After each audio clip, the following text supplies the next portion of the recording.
প্রমত্ত পদ্মা এখন মরতে বসেছে। 4 দশকের ব্যবধানে নদী ছোট হয়ে অর্ধেকে দাঁড়িয়েছে। এতে নদীর গভীরতার পাশাপাশি কমেছে পানির প্রবাহ।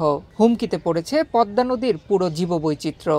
এ ধারা বজায় থাকলে দিন দিন আয়তন আরও কমবে বলে জানিয়েছেন গবেষকরা। স্প্রিঙ্গার থেকে প্রকাশিত আন্তর্জাতিক বিজ্ঞান সাময়িকী বায়োডাইভার্সিটি অ্যান্ড কনজারভেশন 2023-এর জানুয়ারি সংখ্যায় উঠে এসেছে গত 4 দশকে পদ্মার আয়তন নেমেছে অর্ধেকে।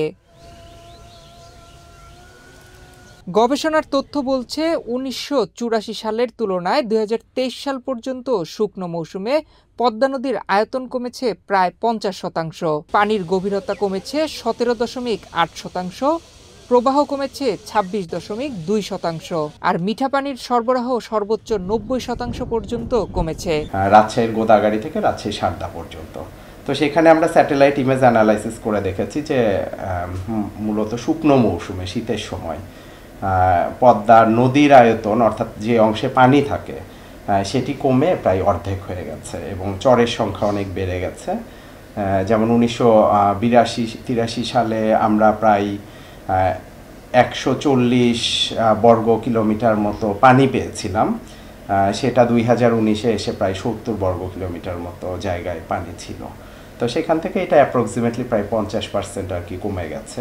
গবেষণার তথ্যের সঙ্গে একমত রাজশাহী পানি উন্নয়ন বোর্ড। সরকারি এই প্রতিষ্ঠানটি বলছে প্রতি বছর পলি জমে নদীতে চর বাড়ছে, যা স্থায়ী জমিতে রূপ নিচ্ছে, ফলে কমছে পদ্মার আয়তন। বা গঙ্গা যেটাই আমরা বলি, যে গঙ্গার চ্যানেলটা হলো ম্যাক্সিমামটা ইন্ডিয়ার পার্টে অবস্থিত, এটা একটা ইন্টারন্যাশনাল রিভার। তো আপনার ম্যাক্সিমাম যে ইন্ডিয়ার পার্টের যে পলি, সেটাও আমাদের দেশের অববাহিকার ভিতর দিয়ে প্রবাহিত হয়ে আমার হচ্ছে হলো যমুনা এবং হচ্ছে হলো মেঘনা হয়ে আমাদের বঙ্গোপসাগরে পড়ে।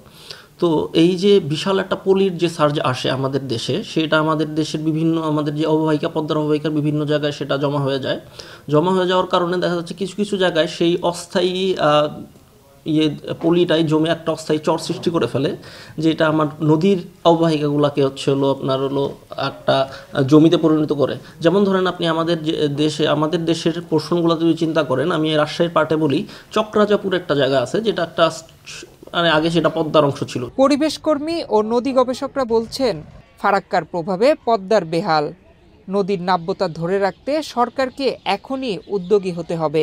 এই পদ্মায় পুনরায় তার পানির রিজার্ভেশন করার জন্য যে আমাদের ভারতের সঙ্গে যে পদ্মা চুক্তি মানে গঙ্গা চুক্তি ছিল, সেই হিস্সা অনুযায়ী আমরা পানি না পাওয়ার কারণেই কিন্তু এটা একটা বিরাট বড় সমস্যা।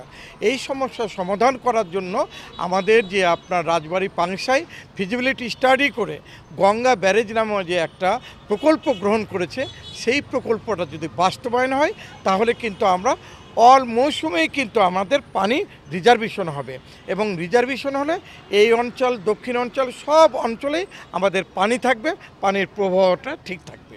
এই যে নদী নির্ভর জীবন ব্যবস্থা, এর একটা মহা বিপর্যয় হয়ে গেছে। বিশেষ করে ফারাক্কা হওয়ার পরে তার প্রভাবটা এত বেশি পড়েছে যে আমাদের জীবন ব্যবস্থার উপরে খুব মারাত্মক হুমকি হয়ে গেছে। প্রথম অবস্থা হলো আমাদের 2000 কিলোমিটার নাব্য নদীপথ এটা নাই। এই নদী নির্ভর জীবন ব্যবস্থা যে, বিশেষ করে যারা মৎস্যজীবী সম্প্রদায়, তাদের হাজার হাজার এরকম পরিবার, তারা ওই পেশা বদল করতে হয়েছে। মহা বিপর্যয়কর অবস্থা। 4 বছর ধরে চলা গবেষণা কর্মটিতে দেশ ও বিদেশের গবেষকদের মতে পদ্মার আয়তন এভাবে কমতে থাকলে একসময় নদীটি মরে যাওয়ার সম্ভাবনা রয়েছে। নয়ন বিশ্বাস, বাংলাদেশ প্রতিদিন।